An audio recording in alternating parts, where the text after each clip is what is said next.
So a couple of spotty showers and a few rumbles of thunder can't be ruled out before the day is over. We've kind of been seeing that trend uptick here at the lunch hour, and that's really going to be the story this afternoon. Not nearly as much as what we saw yesterday. And did you see this video coming in from Dollywood?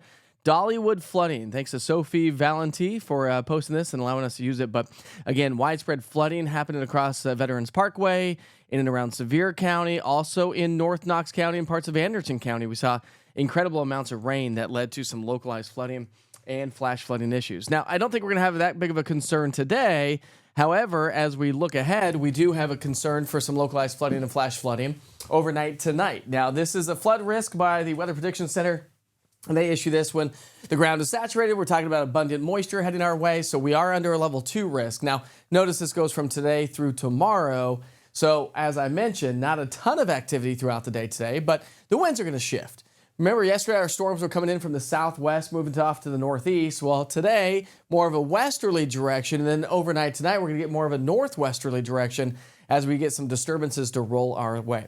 So not a ton of rain expected throughout the day today, but again, any of the showers will put down locally heavy rainfall. We also have a severe weather risk, and again, this runs from today through tomorrow, but both the flooding risk and the severe weather risk looks to be overnight tonight into the first part of our day tomorrow. Forecast high temperatures topping out in the mid-80s. Heat index values, because high dew points are going to be pushing the low to maybe a few pockets of mid-90s, especially across the Southern Valley. So it's going to be a warm and muggy evening. Maybe a couple of spotty showers here or there. Not expecting a whole lot. 75 degrees by 10 o'clock tonight.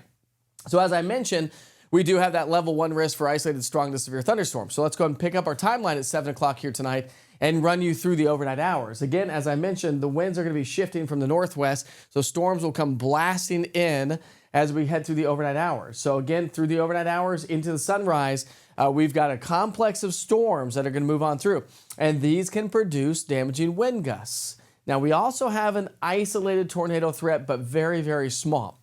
We have that flash flood risk again Tuesday into Wednesday across all of East Tennessee, and that severe weather risk Tuesday into Wednesday as well. So again, we've got a couple of days of some very active weather, because here's one disturbance moving its way on through. Then we're going to see rounds of showers and thunderstorms for the first part of our Tuesday.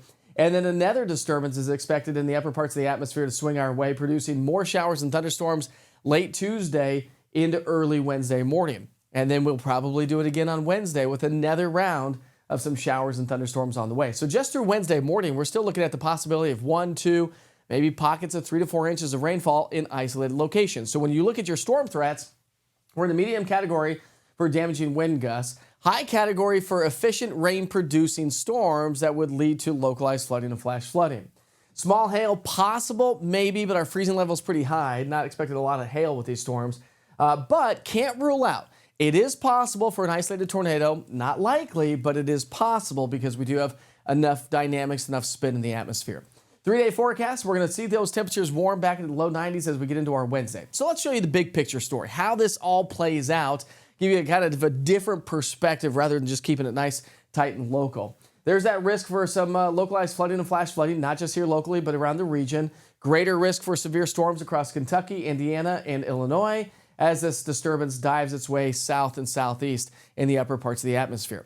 So you'll see how this really gets its act together. So a few spotty showers and thunderstorms today, but watch to our north and west. Here comes that complex of storms really starting to get its act together in Illinois, Indiana, Ohio, down into Kentucky, racing through during the overnight hours and into the sunrise hour. So it's going to be a stormy night tonight. Probably a good idea to actually bring in any sort of outdoor stuff, yard stuff, if you don't want it blown away, because we were talking about some strong storms during the overnight hours. Tomorrow, our storm track shifts just a little bit further to our south, but still that complex of storms is going to produce localized flooding and flash flooding issues and the chance for some isolated strong to severe thunderstorms as we get more waves of energy. Watch all this move on through. Tuesday morning, there goes that wave. Here comes another wave in the upstream part of the atmosphere, sliding its way to the south and southeast. So these complex of storms around a ridge of high pressure across the Great Plains is going to produce storm after storm after storm. Very efficient rain producers, localized flooding and flash flooding, and then those rain chances really start to fade away. High pressure is going to be the name of the game to round out the week, and that is going to bring us some extreme heat.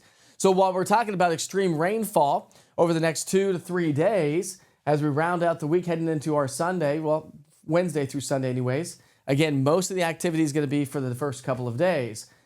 Dew points down the elevated side, so we're not getting rid of the humidity. Humidity is going to be with us, but as I mentioned, as that ridge builds, look at these temperatures coming into the low to mid 90s Wednesday, Thursday, and Friday. High dew points leads to heat index values pushing close to heat advisory criteria through the middle and latter part of the week. And this above average weather may stick around all the way through the first week to maybe even 2 weeks of August. So we'll keep you posted on that. Make sure you have a way to receive weather information as you head off to bed tonight. The East Tennessee Weather App's a great tool. It'll notify you when lightning's within 15 miles, storms approaching, and if I need to break in and do live severe weather coverage due to these storms, you can watch a live stream from your cell phone right there in bed to make sure you and your family are staying on the safe side. So we sure hope you enjoy the rest of your afternoon. Watch out for a couple of spotty showers and storms. Again, more active wet weather expected overnight tonight and through the next couple of days. All right, a lot of you have sent in some photos from the storms and the heavy rain over the last 24 hours. So I'm going to leave you with these views from your eyes. Have a great day.